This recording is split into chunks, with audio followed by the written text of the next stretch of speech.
Welcome to my channel. Subscribe, listen, and enjoy my stories every day. I always thought my wife, Jean, had a strange way of complimenting me. She'd often say I was just like my father, but with a softer touch, whatever that meant. I dismissed her words, chalking them up to her quirky sense of humor. After all, we were married for 7 years, and in those years, our love had only deepened, or so I thought. That fateful Thursday began like any other. I kissed Jean goodbye, inhaling the familiar scent of her jasmine perfume, and left for work. The day dragged on, my mind preoccupied with the upcoming presentation that could clinch me a promotion. Little did I know, my life was about to change drastically. Returning home earlier than usual, I planned to surprise Jean with dinner reservations at her favorite restaurant. As I approached our shared home, the scene was eerily quiet. The driveway was empty, Jean's car was usually parked there by this time. A tinge of concern flickered through me, but I brushed it aside, thinking she might have gone shopping. The house greeted me with silence as I stepped inside. But then, faint noises from the upstairs bedroom reached my ears, sounds that should not have been there. My heart hammered in my chest as I ascended the stairs, each step heavier than the last. The muffled sounds grew clearer, more distinct. It was laughter, but not Jean's alone. With a trembling hand, I pushed open the door to our bedroom, and the sight that greeted me struck like a bolt of lightning. There, in the very heart of our marital sanctuary, was Jean, scantily clad, and my father, in a compromising and intimate embrace with her. My world crumbled at that moment, the foundations of trust and love breaking apart like fragile glass under a sledgehammer. "Dad?" My voice cracked, barely a whisper. They both turned, shock painting their guilty faces. My father scrambled, trying to cover up, while Jean sat frozen, eyes wide with fear. "James, it's not what it looks like," Jean stammered, her voice a mix of desperation and guilt. "Not what it looks like." My voice grew louder, anger seething through every pore. "You're in bed with my father, Jean. How could you?" The room spun as the two of them began to plead, their excuses and apologies mingling into a cacophony of betrayal. I didn't wait to hear them out. I stormed out of the room, my mind racing with a tumult of emotions: anger, betrayal, shock. As I sat in the living room, waiting for them to leave, my thoughts turned dark. Jean had not only betrayed me, but with my own father, it was a double-edged sword slicing through the remnants of my trust. I knew then what I had to do. I couldn't let this betrayal stand. I had to take action, not just to reclaim my dignity but to ensure they both realized the gravity of their actions. The next few days were a blur. I filed for divorce, refusing any mediation. My interactions with Jean were cold, clinical. I divided our assets with a surgical precision, leaving no room for her to argue. The house went on the market the following week, and I moved into a small apartment, leaving behind the ghosts of a life that could have been. As the locks clicked into place on my new, sparse apartment, I knew this was only the beginning. The chapter of Jean and my father was closed, but the book of my life was still open. Now, it was time for retribution, to rebuild from the ashes of my shattered trust. This was just the first step, and the path of revenge was clear before me. They had broken me, but I would rise, stronger and more determined than ever. The game was just beginning. The morning after my world collapsed, I wake with a clarity forged in the fires of betrayal.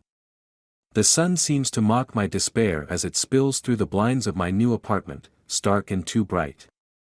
I shower, dress, and prepare with a mechanical precision. Today, I confront my father. I need answers, though I doubt any will ease the sting of his treachery. The drive to my father's house is a blur of red lights and honking horns, but inside my car, there's only the echo of my ragged breaths. I rehearse what I might say, how I might accuse, but as I pull into his driveway, all plans dissipate into a fog of anger. I slam the car door with more force than necessary and march up to his front door. The door swings open before I can knock.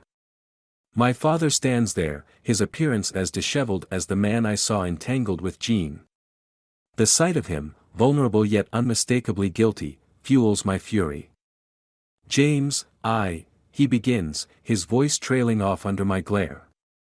Save it, I snap, pushing past him into the house. How could you? My wife, Dad. He sighs, running a hand through his unkempt hair. It was a mistake. I don't know how it happened, but... a mistake. I laugh bitterly, cutting him off. You don't accidentally end up in bed with your son's wife. Why her? Why betray me like this? He flinches at my tone, the sharpness of my words slicing through the tense air between us.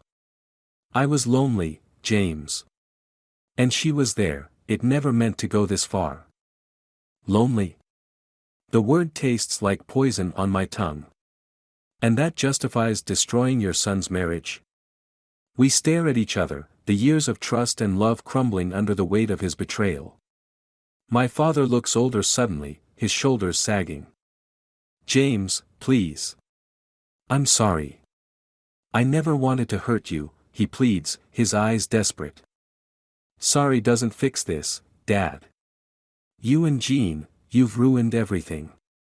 I trusted you both, more than anyone.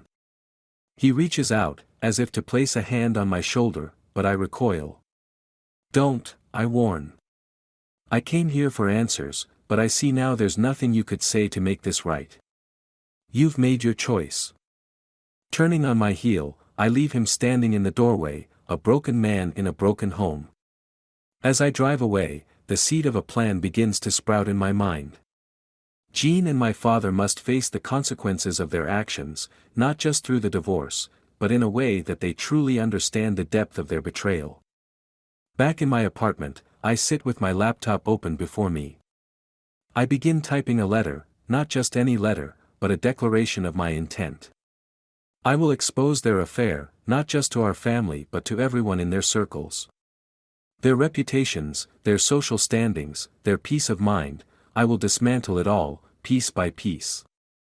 I craft my words carefully, each sentence a nail in the coffin of the life they once knew.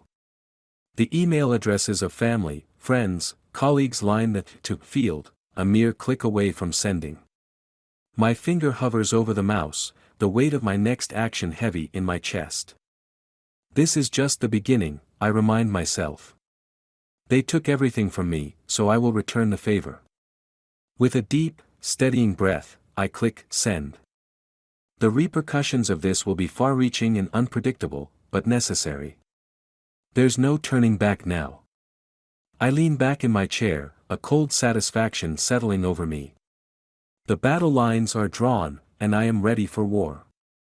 The aftermath of pressing send feels like the quiet before a storm. As I close my laptop, my phone begins to vibrate, first a trickle, then a torrent of notifications. Texts, calls, social media alerts, the digital world erupts as my declaration circulates. I'm both anchored by a sense of righteousness and adrift in uncharted waters. Jean is the first to confront me. Her number flashes on my screen, and I hesitate for a moment before answering. I brace myself for the onslaught. James, what have you done? Jean's voice crackles through, thick with anger and disbelief. I did what felt right, I reply, my voice steady despite the chaos. Everyone needed to know. How could you air our dirty laundry like that? You've humiliated me, us, she accuses, her voice rising. We. There is no us, Jean. Not anymore. You made sure of that, I say, the cold facts underlining my words. You're vengeful, you know that. You could have handled this privately, she argues, her tone a mix of plea and indignation. And let you and him just walk away. No. Everyone needed to see the truth, I assert, feeling a strange mix of liberation and confinement. Jean curses under her breath, the sound of her fury palpable. You'll regret this, James. I swear you will. The line goes dead, her threat hanging in the air like a toxic mist. I set my phone aside, knowing this is only the beginning. Next, my father calls. I answer, prepared for another battle. James, you've gone too far, he starts, his voice weary, resigned. Like you did? I snap back, cutting off any attempt at moral high ground. We need to talk, son. Face to face. You're tearing this family apart, he pleads. You did that when you chose her over your own son, I remind him, the bitterness lacing my words. There's a pause, heavy and laden with unspoken regret. Meet me at the old fishing spot. Please, James. We have to settle this, he says finally, a hint of desperation in his tone. I agree, not out of any desire for reconciliation but to end this, one way or another. The drive to the river is quiet, a stark contrast to the storm of emotions inside me. The fishing spot, a place of countless childhood memories with my father, now serves as the backdrop for our confrontation. He's already there, staring out over the water, a solitary figure framed by the fading light. As I approach, he turns, his expression unreadable. James, he begins, his voice soft, I'm sorry. Truly. I never wanted. Save it, I cut him off, not needing another hollow apology. Why? Why her? Why betray me like this? He looks away, the weight of his choices etched deeply in his furrowed brow. I was lonely, and she was there. It was a moment of weakness. I never meant for anyone to get hurt. But we did get hurt, I point out, the understatement hanging heavily between us. Yes, and I'll regret that for the rest of my life, he concedes, his gaze returning to mine, seeking forgiveness I'm not ready to give. We're past regrets. It's consequences now, I say, the words heavy on my tongue. He nods slowly, resignation in his posture. What will it take to make this right? Nothing can make this right. It's too late for that, I reply, turning away from him, from our past. I leave him there, a broken man by the water's edge. As I drive away, the weight of our shared history and its violent severing bears down on me. But there's no going back. I've set my course, driven by a need for justice, or perhaps revenge. Either way, the path forward is fraught with shadows, but it's one I must walk alone. The next moves are mine to make, and I will make them count. The days following my confrontation with my father are marked by a calculated silence. My strategy shifts from public shaming to a more insidious form of revenge. I've laid the groundwork, watching as the dominoes of Jean and my father's social and professional lives topple under the weight of scandal. But it's not enough. For true retribution, I must ensure they lose everything, as I did. I sit in the shadows of my new existence, orchestrating the final act of this tragedy. I've hired a private investigator, and the dirt unearthed goes deeper than betrayal. My investigator uncovers financial irregularities. Jean and my father had been funneling money from his business accounts. Armed with this information, I make my move. One morning, as the sun casts long shadows over the city, I arrange to meet Jean at a cafe, neutral territory. She walks in, a ghost of her former self, diminished by the scandal. I watch her approach, the weight of her sins etched in her tired eyes. James, she greets me, her voice a mere whisper. Jean, I nod, motioning her to sit. I found something interesting, I begin, sliding a folder across the table towards her. Her hands tremble as she opens it, her eyes widening at the documents inside. What is this? She gasps. Proof of your little side project with my father. Embezzlement, Jean. Really? I say, my voice cold, detached. She looks up, her face pale. James, I can explain. Save it. I've heard enough of your lies. This ends today, I state firmly. She starts to cry, her sobs quiet and desperate. Please, James. I made a mistake. A mistake. You destroyed our lives. I snap. The cafe falls silent around us, the air thick with tension. I stand, leaving her with the mess she helped create. Goodbye, Jean.